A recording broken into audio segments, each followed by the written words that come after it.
You can see we're looking over here. This is going to be one of the hardest spots to fix. We've got chips in the concrete. And that's where the 2x4 was nailed down with a cut nail. Right. And by the way, use Tapcons. If you're going to use islands, we want to do islands. I've told my guys now, my cabinet guys, I use Tapcons because sometimes you have to move it. In a Tapcon, you can simply just back it off, move the island, and just patch the small hole. You don't have a huge divot like we have here. Exactly. Because can you imagine that in the middle of a kitchen on a brand new home? On stained concrete? Oh, brutal. It's a nightmare. But anyway, there's a quick tip for you. All right, I'm gonna get to work, Matt. Matt did a really good job. He did a little cleaning on this floor. We used Persico's Daily Clean, which I understand is a really good cleaner for general cleanup. And we did it on a 2 ounce to 1 gallon mix, and then we ran it a floor buffer. I don't know that I used the right pad necessarily. When did you do it? Yesterday. Have you done it today yet? No, I haven't done it today. You got to do it today. Do one more. Well, it says daily. See what I did there? Good point. He was about to talk about the pad. He used the green pad. Yeah, I have it around here somewhere. Which is typically what they're going to tell you to use. Black is more abrasive and white is the least, right? It's fine. I just don't recommend. If you're going to be staining, don't use a pad. Because the pad just simply glides on the surface. You want to use a stiff brush. And they have those brushes in different grits. You can get them like 80 grit, 100 grit. So get you one of those, do the whole floor, and vacuum it. You don't want to brush it, vacuum it. Here, I think you just hose it, right? Because it's a garage. So this was pretty easy. Yep. But if you're doing a floor, if you're doing indoor, use a brush and vacuum it. Don't use that pad and then simply mop it or anything, because now you're just gliding on the surface. Yeah. And anything that gets left behind is going to more than likely react with your sealer down the road. Ooh, that sounds bad. Yep. I don't like that idea. Not good at all. Well, sometimes it doesn't matter, but sometimes it does. All right, so I need to get to work. I'm gonna be using Mapei. What am I using here? Quick Patch.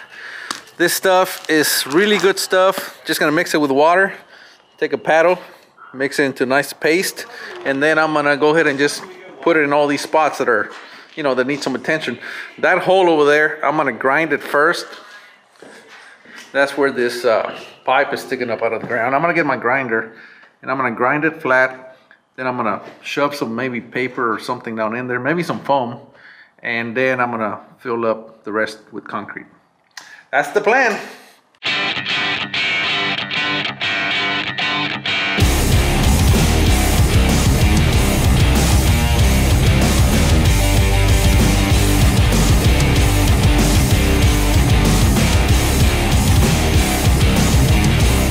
All right, so I got it ground fairly flat, but there's a piece of rebar in here that I'm gonna either grind down. I could probably drive it down into the pad or pull it out, but I'm gonna see if I can drive it in first.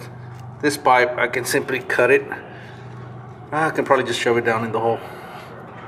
Then we'll patch it. All right, so I took a hammer and a chisel. I simply drove that rebar down. It was actually pretty easy. So there's another hole right here we gotta fix. But other than that, it's pretty much ready to go.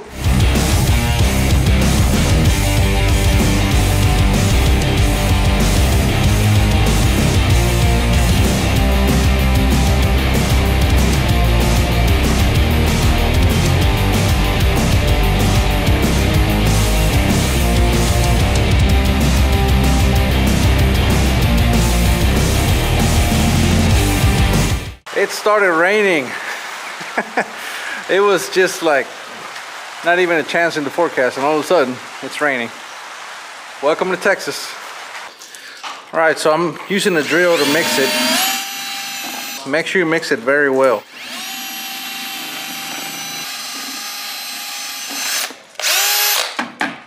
All right, that's all it takes.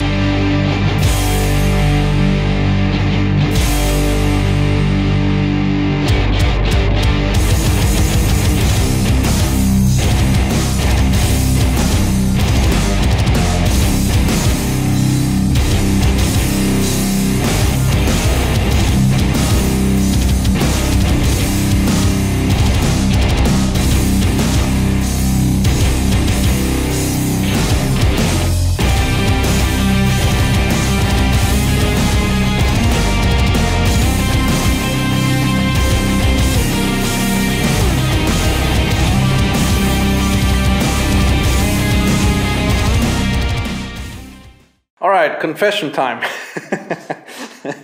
We went to lunch, and actually we didn't go to lunch. They brought tacos, but this stuff got hard, super hard. So, I mean, that's a good thing, right? But at the same time, I didn't get to shape it like I wanted. This stuff over here on the wall, all I did was take a sponge, and it has a rough side and a smooth side. I used the rough side, and I was able to sponge it and get it pretty smooth. But this one over here, remember I used my fingers on this one? It ain't happening. So I'm gonna have to scrape it and maybe mix a little more and smooth it out. So, moral of the story, don't walk away. This stuff sets up quite quick and hard, so don't walk away.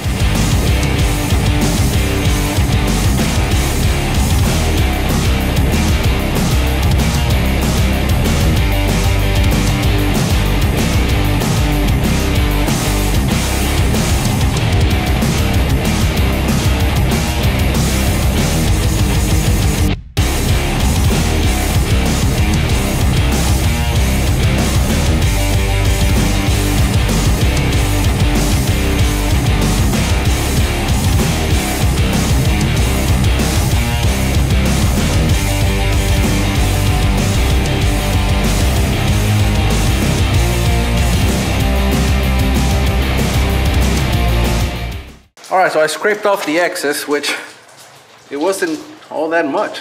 So now I'm just going to take a sponge and I'm going to pretty much rub all the sides all the way around to give it a nice even finish. This one here in the corner, I'm having a hard time because I can't get my trowel under there because it's inset. So what I'm going to do is I'm going to put some on there and I'm going to use this as a form just to hold it in place. See that? And then, like I said, we're gonna plaster all the way around.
Alright, so we got her done. Let me show you what I did.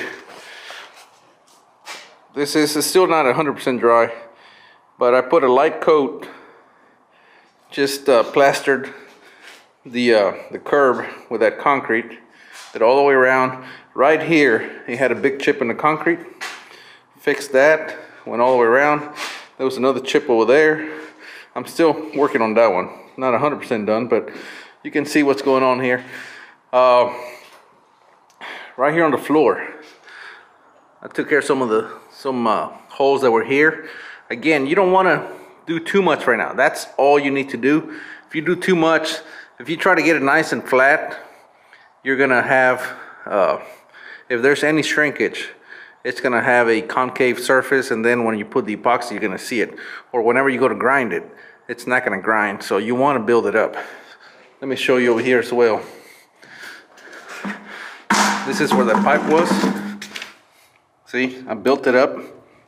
It's getting pretty hard right now, but once we grind it, oh, that's gonna be nice and flat. Same thing here. But anyway, I'm just doing some touch-ups, but I'm pretty much done. Again, you don't want to spend too much time on this right now. That's typically where I see people make mistakes. They try to get it too perfect at this point, and then when you grind it, there's not enough to grind. So be careful with that. Alrighty, so next time we're gonna put down the epoxy, and we'll show you how that's done. Thank you for joining me. We'll see you guys next time. We are, and that's Matt Reisinger. We are Texas Barndominiums.